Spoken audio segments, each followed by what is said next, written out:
kusvika tichigara tatengesa tisingasapote chinhu chatisingazwisisi.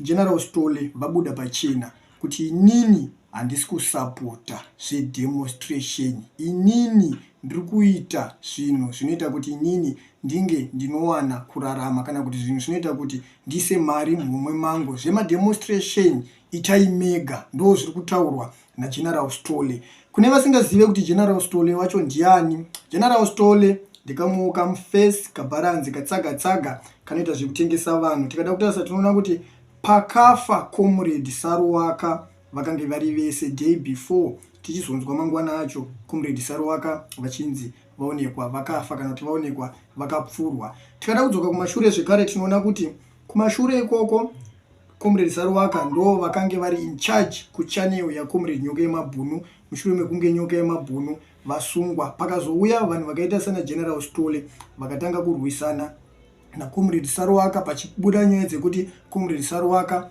vari kudya mari dziri kudonetwa kuti Comrade Nyoka Yemabhunu vabude mujeri. Takazoona zvekare kuti Comrade Saruwaka vakazosvika pakusiyana nechannel ya Comrade Nyoka Yemabhunu. Comrade Saruwaka vakavhura channel yavo vakatanga kuzviitira. Ivo vanhu vakaita sana General Stole ndo vakasara vari in charge kuchannel ya Comrade Nyoka Yemabhunu. Mari dzikaramba dzichidonetwa kuchannel ya Comrade Nyoka Yemabhunu dzichipinda muma-accounts ave vanhu vakaita sana General Stole, vamwe chete ivavo vari kutaura.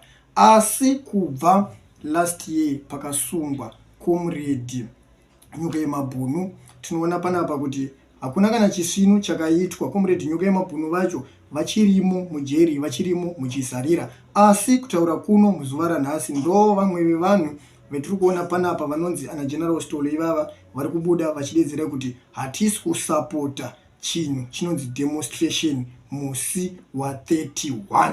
Asi chimwe chinhu chiri kundinetsa zvekare, same General Stole ivava mukadzokera kuchannel ya Comrade Nyoka Yemabhunu kutaura kuno ndo vachiri in charge. Tiri kuona vari kusenda ma-account number yekukumbira mari ma-citizens enyika yeZimbabwe kuti tokumbirawo mari yekuti tinge tinobatsira Comrade Nyoka Yemabhunu vari mujeri. Asi ndo zvekare vari kubuda vachidedzera kuti hatisi kusapota zvedemonstration, isusu hatisi kuuya kudemonstration. Imimi ma-citizens enyika yeZimbabwe kana muchida kuenda kudemonstration endai mega munosasangwa. Zvingoreva izvo kuti vanhu vakaita sana General Stole chavari kungoda kwemuri mari dzenyu. Zvimwe zvese zvekuti imimi muri kutambura, hamusi kushanda, muri kushungurudzwa munyika yeZimbabwe havanei nazvo. Saka zvave kwemuri muri yeZimbabwe kuti muchaita sei nezviri kutaurwa naGeneral Stole. Ende vanhu vakawanda vakagara vadhauta nezvaGeneral Stole ava. Mukada kutarisa tinoona kuti iye General Stole wacho ndiye mumwe wevanhu anotaura achitedzera Saruwaka. Vamwe ndo vanoti General Stole akauraya Saruwaka kuti asare achitedzera mutauriri waSaruwaka, akauraya Saruwaka kuti asare achipisa kana kuti asare akaloka ma-streets, ndo mutaurirwo unoitwa nevanhu. But inini ndangoti ndingoya ndichikuzivisai zviri kutaurwa naGeneral Stole kuti inini handisi kusapota zvedemonstration itai mega. Vapedza kutaura kuti havasi kusapota demonstration, vari kutanga zvekare kukumbira mari kunemi ma-citizens enyika yeZimbabwe vachiti kodoneterai